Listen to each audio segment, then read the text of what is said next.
네, 오늘은 추석 명절과 개천절 연휴까지 이어지는 긴 연휴 중간에 있는 주일이며 또 10월이 시작되는 첫날입니다.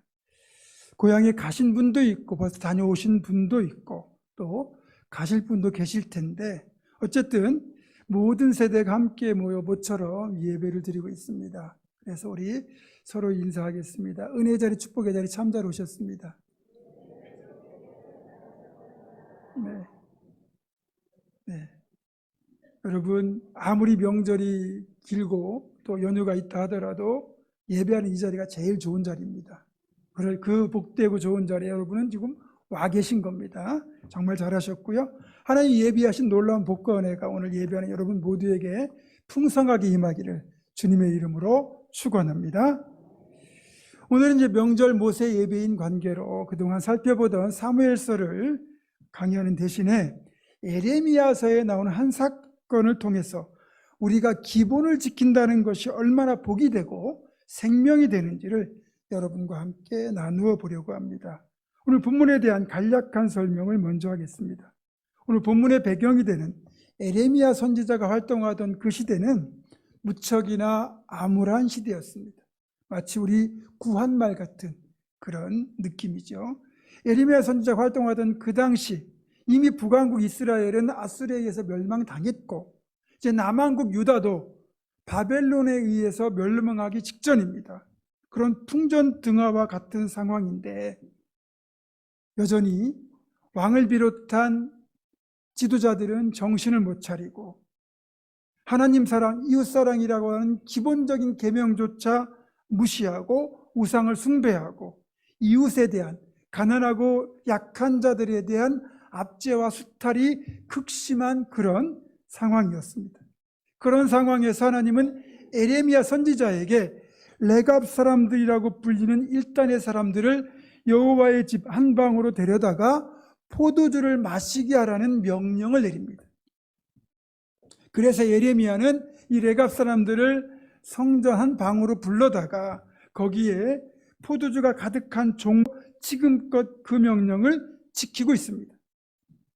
이들이 이렇게 대답한 뒤에 하나님의 말씀이 에레미야에게 임하여 이렇게 말씀하셨어요. 레갑의 아들 요나답이 그의 자손들에게 한 그 명령은 이렇게 철저히 실행되는데 이스라엘 백성들은 내가 그렇게 지키라고 명령해도 내 명령을 지키지 않고 순종하지 않는다. 보라, 내가 유다와 예루살렘 모든 주민들에게 이제 재앙을 내릴 것이다. 하나님께서 이렇게 레갑 사람들을 불러 포도주를 마시라는 명령을 내리셨던 이유는 하나님 말씀에 순종하는 이들은 결국 복을 받고 하나님 말씀에 불순종하는 이들은 결국 재앙을 받을 것임을 가르치기 위함이었습니다. 그러면 이 레갑 사람들은 도대체 누구일까요? 일단 이들은 원래 이스라엘 백성, 즉 히브리인, 유태인이 아닙니다. 미디안 광야에서 유목민으로 살던 사람들이에요.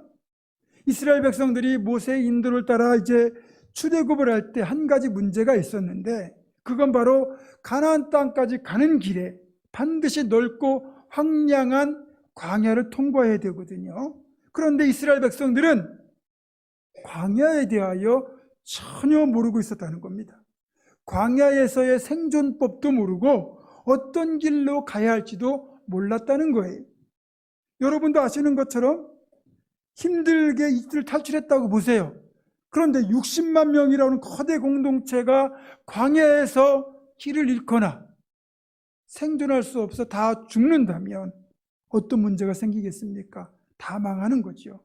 그래서 모세가 광야에서 길 안내를 위하여 가이드를 부탁한 인물이 자신의 처남인 겐사람 호밥이었습니다.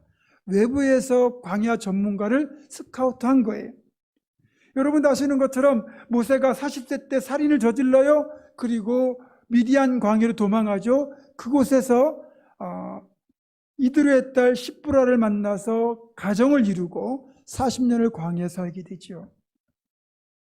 그러니까 모세의 처가 쪽 사람들이 바로 겐 종족이었고 모세의 처남 호밥은 미디안 광야에서 태어나고 자라서 이 광야를 정말 잘하는 광야 전문가였던 겁니다. 민수기 10장 29절입니다. 모세가 모세의 장인 미디안 사람 르우의 아들 호밥에게 이르되 여호와께서 주마하신 곳으로 우리가 행진하나니 우리가 동행하자. 그리하면 선대하리라. 여호와께서 이스라엘에게 복을 내리리라 하셨느니라.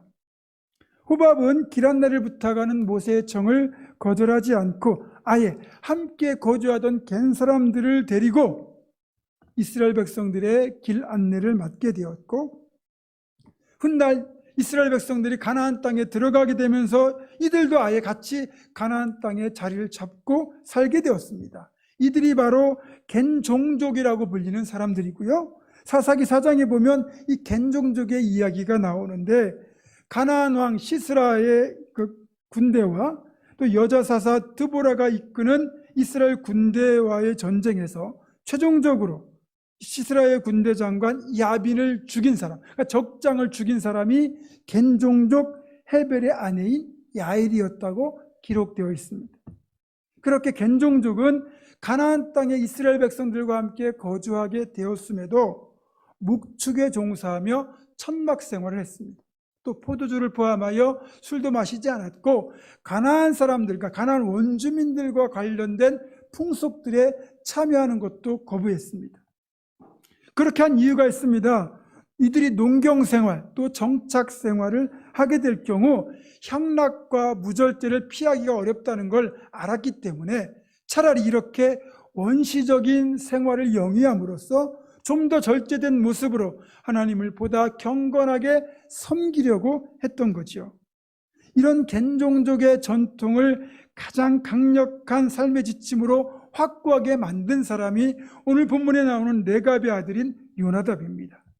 열왕기하 10장을 보게 되면 하나님께서 예후라고 하는 사람을 택하여 북왕국의 왕으로 세우고, 그리고 그 당시 북왕국에서 우상숭배와 폭정을 극심하게 행하던 아합이 속한 오므리 왕조를 심판하는 일을 맡기시거든요.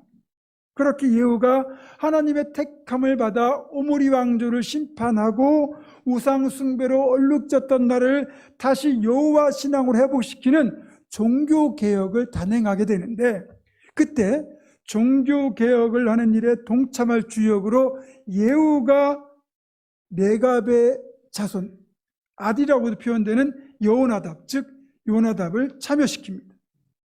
아합 시대 우상 숭배가 극심하던 그 당시 레갑의 아들인 요나답은 여호와를 향한 열심을 가지고 바알 숭배자들과 싸운 신앙인이었고요. 예후와 함께 오므리 왕조를 심판한 도구로 택함받고 종교개혁에 동참했던 인물입니다.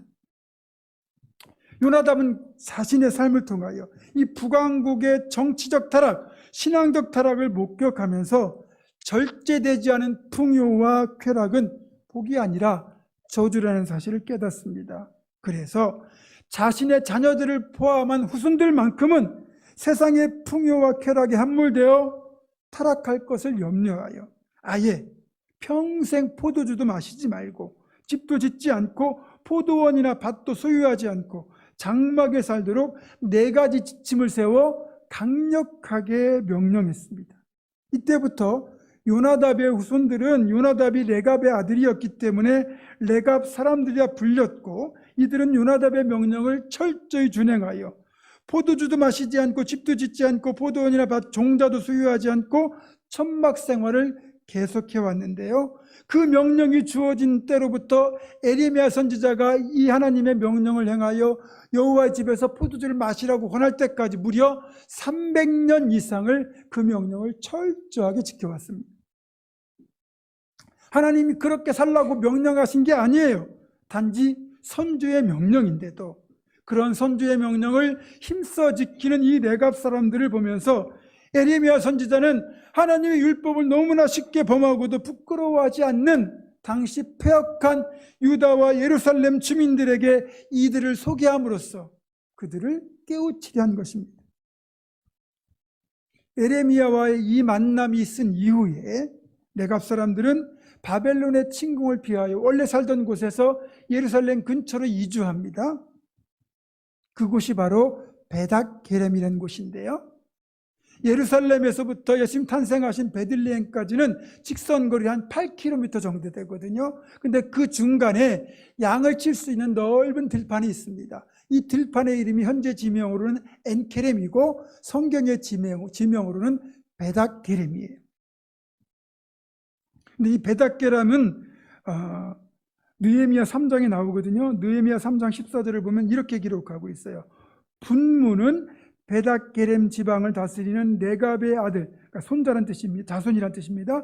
말기야가 중수하여 문을 세우며 문짝을 달고 자물쇠와 빗장을 갖추었고, 이게 무슨 말이냐면 이제 포로로 끌려갔다가 돌아온 이제 유대인들, 느헤미야가 주도한 예루살렘 성벽 재건 사업에서 분문이라고 하는, 그러니까 분뇨, 우리가 배설한 배설물들을 성 밖으로 배출하는 문이 이 분문인데, 이 분문에 해당되는 부분을 중수하고 그렇게 고친 인물이 네갑의 자손인 말기야였다는 거예요. 그런데 그 말기야가 베닥게렘 지방을 다스리고 있었다. 이것들을 유추해 보면 베닥게렘 지방에 모여 살던 사람들이 이 네갑의 자손들이었고, 그들이 느헤미야와 함께 성벽을 재건하고 있었고, 그리고 나중에 예수님이 탄생하실 때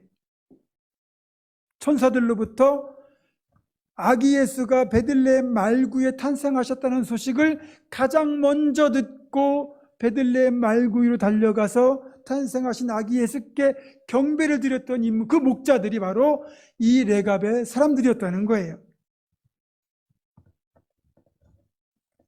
하나님은 이렇게 자신들의 삶을 절제하며 경건하게 살아가는 레갑 사람들의 삶을 귀하게 보셨고, 이들에게 여러 가지 복을 주셨는데 그 첫 번째 복이 바로 메시아로 오신 예수 탄생의 소식을 가장 먼저 듣고 아기 예수께 가장 먼저 경배하는 축복이었다는 겁니다.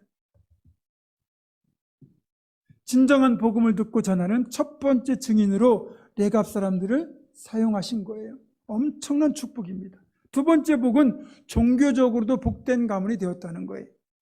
오늘 본문 뒤에 나오는 19절 보면 레갑 사람들에게 하나님을 섬길 제사장이 영원히 끊어지지 않을 것을 약속하셨는데, 훗날 이 레갑 사람들이 주로 누구와 결혼했느냐? 레위지파 제사장 가문과 결혼을 했다고 그래요.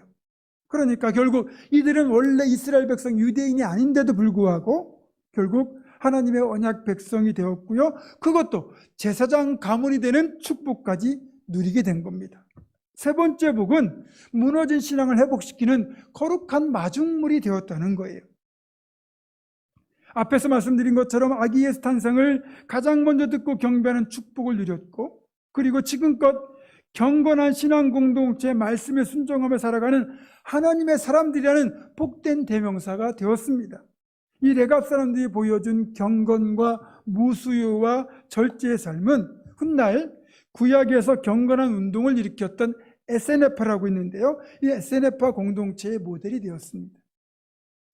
그리고 세례 요한이 바로 이 에세네파의 출신이라고 하니까 레갑 사람들의 경건한 삶이 선한 영향력을 미치고 타락한 종교를 회복시키는 마중물의 역할을 감당했다고 볼 수 있는 거죠. 어떻게 보면 이들은 구약 시대에 존재한 최초의 영성 공동체, 일종의 수도원이라 이렇게 말할 수도 있습니다. 정리하자면 이런 레갑 사람들의 삶과 그들이 받은 복, 그들이 끼친 선한 영향력까지 우리 한국 교회와 성도들이 진짜 본받고 따라가야 될 모습이라고 저는 생각합니다. 지금 한국 교회와 성도들의 모습을 냉정하게 평가하자면 선한 영향력은 고사하고 비난과 손가락질만 받지 않아도 다행이라고 생각할 정도입니다. 솔직히 지금 한국 교회를 바라보는 심정은 착잡합니다. 교회가 더 이상 세상으로부터 경외와 존경의 대상이 되지 못하고 비난과 혐오의 대상이 되어버렸기 때문입니다. 그리고 사태가 여기까지 오게 된 근본적인 원인은 교회와 성도가 지켜야 할 가장 기본적인 것들을 잃어버렸다는 것, 즉 세상과 전혀 구별되지 않는 삶의 모습 때문에 이렇게 됐다는 겁니다. 한국 교회가 처음부터 이랬던 건 아닙니다. 우리 한국 기독교의 역사를 거슬러 올라가면 초창기에는 기독교가 그 어떤 종교 또 어떤 공동체보다 사회적으로 선한 영향력을 인정받고 건강한 변화의 마중물이 되었다는 사실을 발견할 수 있습니다. 개신교가 한반도에 들어올 때만 해도 한반도는 상당히 절망적인 상태였죠.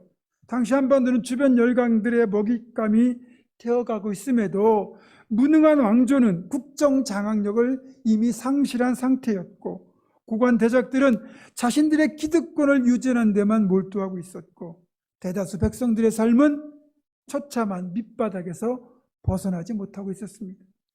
그런 절망적인 암울한 시대를 살아야 되는 대부분의 백성들은 희망이 없으니까 그저 하루하루 술과 담배, 노름 같은 것에 빠져서 호송세월하고 있었습니다. 그때 복음을 들고 이 땅에 들어온 선교사들이 이 조선 땅은 복음만 받아들여서는 안 된다.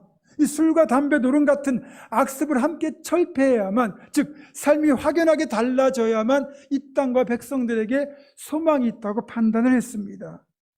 그래서 선교사들은 복음을 받아들인 사람들에게 철저히 술과 담배와 노름을 금할 것을 요구했습니다. 그리고 세례를 받으려면 적어도 이 세 가지 더해서 축첩이라고 하는 그렇게 첩을 두는 것까지 이 네 가지는 기본적으로 해결돼야만 세례를 받을 수 있었습니다.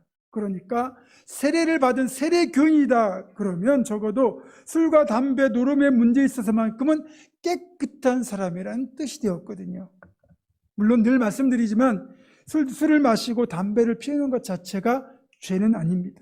실제로 유대인들은 포도주를 마시는 걸 하나님의 축복으로 여겼습니다. 우리 예수님도 포도주를 즐기셨어요. 따라서 적당히 절제할 수만 있다면 비난의 대상이 될 수 없습니다. 다만 우리가 신앙인으로서 술 때문에 실수할 수 있다면 아예 멀리하는 것이 더 좋습니다. 그리고 담배는 백해무익한 거니까 건강을 위해서도 끊으시는 게 좋습니다. 안타까운 건 제가 어제 인터넷 기사를 보니까 여성들의 폐암 발생률이 굉장히 높아졌답니다. 그러니까 여성들의 흡연이 많아졌다는 뜻이죠. 제가 잔소리같이 들리는 이런 말씀을 드리는 건 한국교회 초창기 성도들이 세상과 구별된 삶을 통해서 복음을 전하고 하나님의 영광을 드러내고 선한 영향력을 통하여 세상을 바꿨듯이 지금 우리는 어떤 모습으로 살아가야 될지를 깊이 고민해 보자는 것입니다. 복음을 받아들이면서 달라진 이 성도들의 삶을 통하여 세상을 변화시키는 본격적인 변화가 확산된 계기는 1907년 평양 장대현 교회의 부흥 사경이었습니다. 이 사경에 참석한 선교사들, 목사, 장로들이 공개적으로 자신이 지은 죄를 참회하고요, 달라진 삶을 살 것을 천명했습니다. 그 결과 개신교 초창기부터 교회에 출석하게 된 성도들은 이웃들로부터 달라진 삶의 모습을 인정받았고요, 실제로 그때부터 성령의 역사와 함께 복음이 폭발적으로 한반도 전역으로 퍼져나가기 시작했고, 오랫동안 민족 종교로 사람들의 삶에 영향을 끼치던 불교와 유교를 뛰어넘는 가장 건강한 영향력을 발휘하는 종교가 되었습니다. 그래서 한동안 우리 개신교 기독교는 일종의 낡아빠진 구습과 무너진 삶의 태도를 새롭게 만드는 계몽과 변혁의 능력이 있었고, 그런 모든 것이 합하여 세상으로부터 인정받는 종교가 되었습니다. 혹시 부모들, 본인들은 나가지 않아도 자녀들이 교회에 나간다고 하면 그건 적극적으로 추천하기까지 했거든요. 당연히 전도도 잘 되었고, 그리고 그런 우리는 하나님이 귀히 보시고 복 주셔서 지금 우리가 누리고 있는 이 풍요를 누리게 된 것입니다. 그러나 지금 우리가 살고 있는 이 시대, 2020년대의 개신교의 위상은 어떻습니까? 예전과 비교하면 정말로 처참할 정도로 추락했습니다.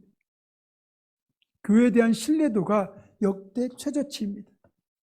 그러면 어떻게 해야 다시 우리가 선한 영향력을 되찾을 수 있을까요? 대답은 분명합니다.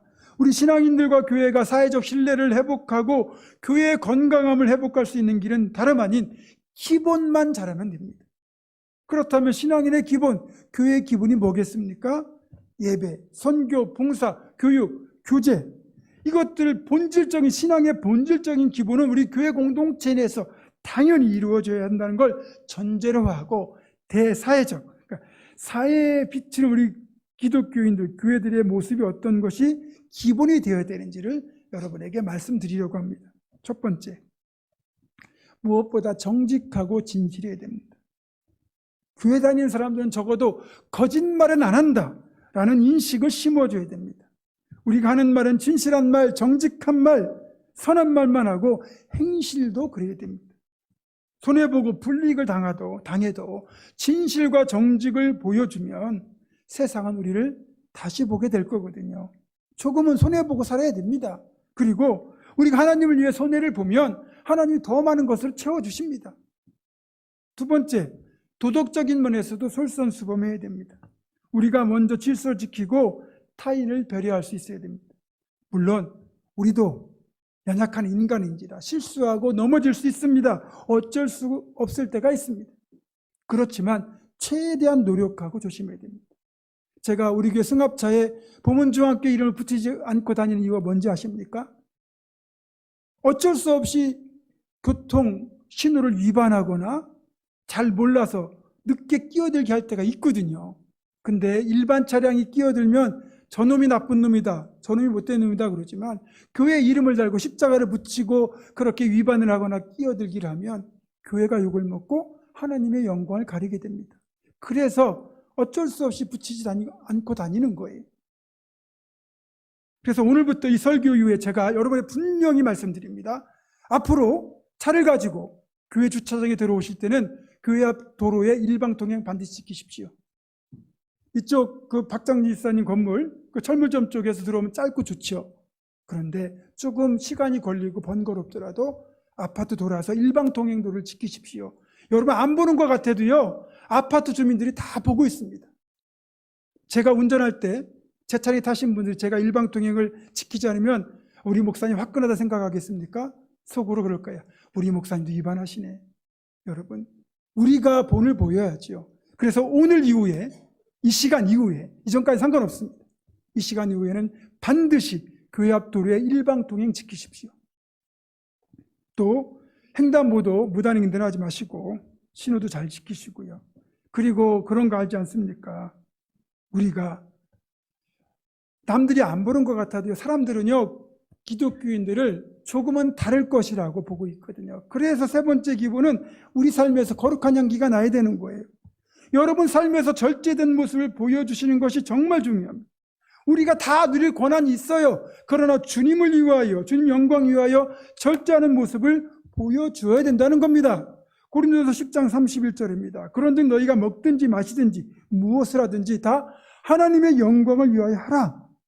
그러니까 얼마든지 우리에게 권한이 있고 권리가 있어도 하나님 영광을 가린다면 절제할 수 있어야 됩니다. 그럴 때 선한 영향력이 회복됩니다. 예전에 지하철 탈 때 많이 여러분 겪어보셨죠?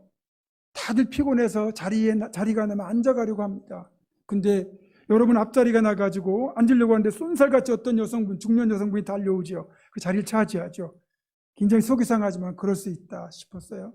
근데 옆자리가 또 납니다. 앉으려고 했는데 그분이 가방을 딱 내려놓으면서 뭐라고 합니까? 권사님 이리 와. 여러분, 우리의 대화와 행동을 통해서 다 드러나거든요. 식당에 가잖아요. 그러면 우리는 늘 감사기도 하고 특별히 어느 분이 대접을 한다고 그러면 목사님이나 장로님이 식사기도를 하게 됩니다. 그러면 식당에 오신 분들, 식당에서 섬기는 분들도 저분들이 교회 다니는 분이 알거든요. 식당의 서비스가 좀 마음에 들지 않고 또 여러 가지 마음 상하는 일이 있겠지요. 그렇지만 화를 내서는 안 됩니다. 왜 우리께 먼저 안 나왔냐고, 내가 먼저 왔는데 쟤들께 먼저 나오냐고 그러고, 왜 늦게 갖다 주냐고 그러고, 이게 지저분하냐고 막 화를 내시잖아요. 세상 사람들이 그러면 저 사람이 성격이 그렇다 치지만 대표기도 하고 밥 먹는 우리 말할 때 목사님, 장로님, 권사님, 집사님 다 나오는데 교회 다니는 거 뻔히 아는데 우리가 그래도 조금은 배려하는 모습 보여줄 때 세상이 우리를 다르게 보지 않겠습니까? 마지막 네 번째, 이건 잔소리입니다. 교회 건물 좀 깨끗하게 사용합시다. 예배 끝나고 주일날 오후에 보면요, 본당부터 로비, 지하실 5층, 6층 할 것 없이 음료수 그게 많이 남아 있어요. 분명히 누군가는 갖다 먹었는데 치우지 않는 거예요. 버리는 사람, 치우는 사람 따로 있습니까? 2층 화장실 옆에 가면 분리수거통 다 있습니다. 여러분이 드신 건 여러분이 치우세요.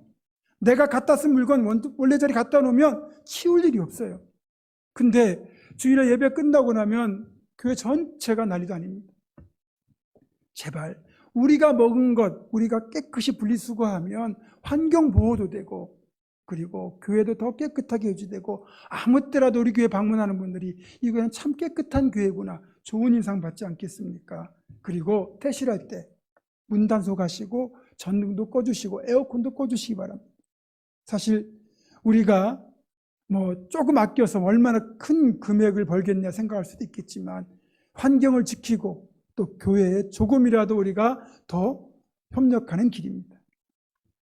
네, 좀 잔소리 같지만 이해하고 들어주시기 바랍니다. 말씀을 냈습니다. 지금 우리의 시각에서 보면요, 이 레갑 사람들의 모습은 조금 미련해 보일 수도 있습니다.